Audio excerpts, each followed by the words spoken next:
আল্লাহ তাআলা রব্বুল আলামিন এক নম্বর আদেশ দেন, হে দুনিয়ার মানুষ, তোমরা আমি আল্লাহ তাআলা রব্বুল আলামিনের ইবাদত করবা। আমি আল্লাহ তাআলা রব্বুল আলামিনের ইবাদত ছাড়া আর কারো ইবাদত করতে পারবে না।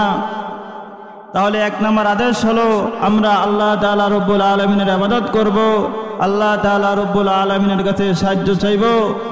আমার চাওয়াটা যেন কোনো মাজারের কাছে না হয়, আমার চাওয়াটা যেন কোনো বাজারের কাছে না হয়, আমার চাওয়াটা যেন কোনো পীর বাবার কাছে না হয়।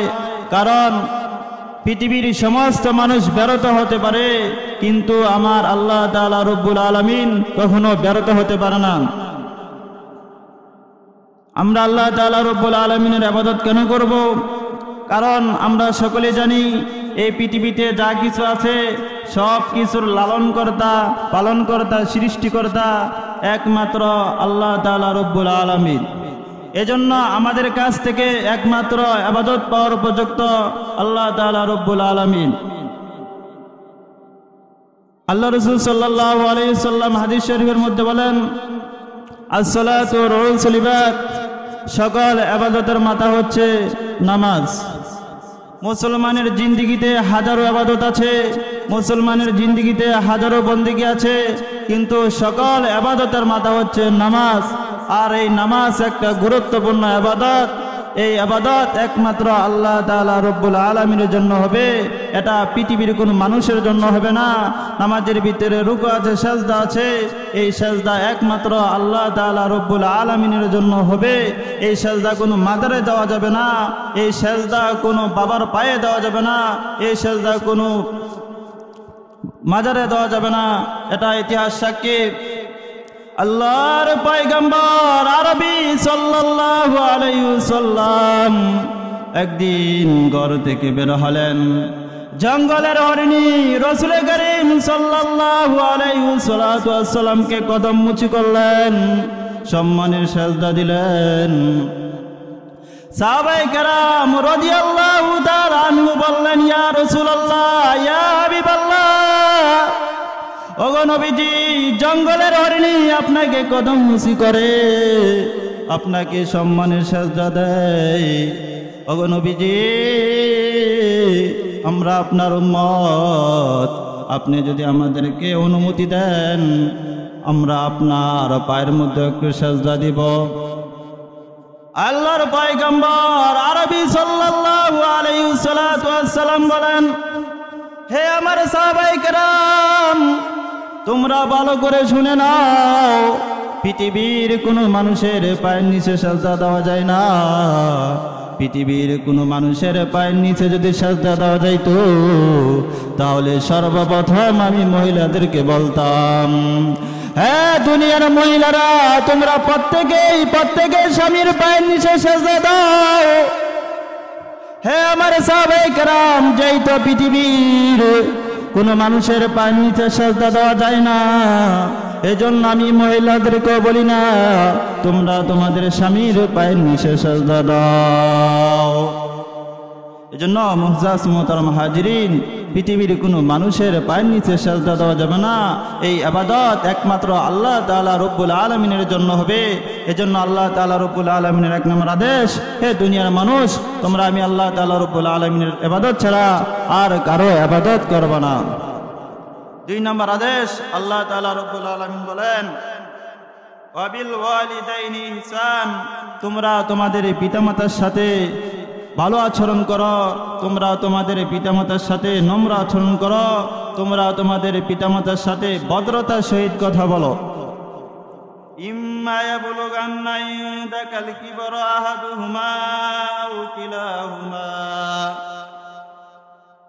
যদি তোমাদের পিতামাতা তোমাদের কাছে বৃদ্ধা বয়সে উপনীত হয়, দুজন থেকে একজন অথবা উভয়জন, তো ফালা তাকুল্লাহুমা উফিউ, তাদের ব্যাপারে তুমি উফ শব্দ ব্যবহার করো না।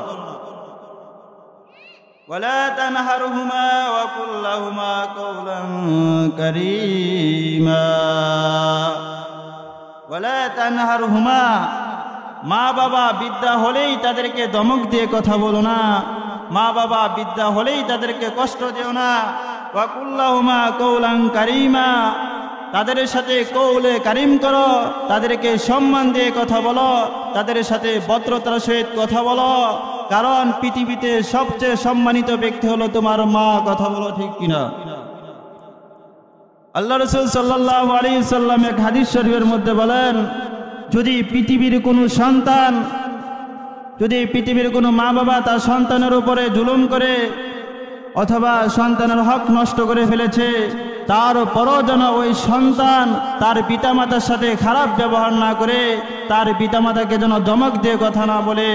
কারণ তোমাদের পিতামাতা তোমাদের কাছে দুনিয়ার সবার কাছে দামি। পৃথিবীর মা জনীরা তিন সময় যে কষ্ট করে, পৃথিবীর কোনো মানুষ সেই কষ্ট করে না। 1 নম্বর, হামালাতহু উম্মুহু কুরহা, তোমার মা তোমাকে 10 মাস 10 দিন গর্ভধারণ করেছে, তোমাকে তোমার মা 10 মাস 10 দিন পেটে বোঝা বইছে, যেটা তোমার বাবা বহন করে নাই। হামালাতহু উম্মুহু কুরহা, তোমার মা তোমাকে 10 মাস 10 দিন পেটে বোঝা বইছে, তোমার মা ঠিক মতো খাইতে পারে নাই, তোমার মা ঠিক মতো ঘুমাইতে পারে নাই, তোমার মা এই পেটটা নিয়ে কোথাও যাইতে পারে নাই। হামালাতহু উম্মুহু কুরহা, তোমার মা তোমাকে 10 মাস 10 দিন পেটে বোঝা বইছে। এটা পৃথিবীর কোনো মানুষ কেয়ার করে নাই, এটা তোমার বাবা পারে নাই, এটা তোমার ভাই পারে নাই, বোন পারে নাই, পৃথিবীর কেউ পারে নাই, একমাত্র তোমার মা বহন করেছে। এরপর আল্লাহ তাআলা রব্বুল আলামিন বলেন, তোমার মা আরেকটা স্পেশাল কষ্ট সহ্য করেছে, যেটা পৃথিবীর কোনো মানুষ কেয়ার করে না, যেটা কোনো পৃথিবীর মানুষ অংশদায়ী হয় না, যেটা পৃথিবীর কোনো মানুষ বাক নেয় না। ওয়াওয়াযাতুহু কুরহা, তোমার মা তোমাকে অনেক কষ্ট করে ডেলিভারি করেছে, তোমার মা তোমাকে অনেক কষ্ট করে প্রসব করিয়েছে। একজন মা সন্তানকে প্রসব করার সময় তার স্বামীর কাছ থেকে জীবনের ভুল ত্রুটি ক্ষমা চেয়ে নেয়, তার আত্মীয় স্বজন থেকে জীবনের ভুল ত্রুটি ক্ষমা চেয়ে নেয়। দাদিমারে দইরা কান্দে, শাশুড়িরে দইরা কান্দে, ননদে দইরা কান্দে, জালের দইরা কান্দে, আপা দোয়া করো, আর মনে হয় বেশি দিন বাঁচবো না। হে দুনিয়ার মানুষ, আল্লাহর গোলাম, এই সময়টা তোমার মা অনেক কষ্ট করেছে।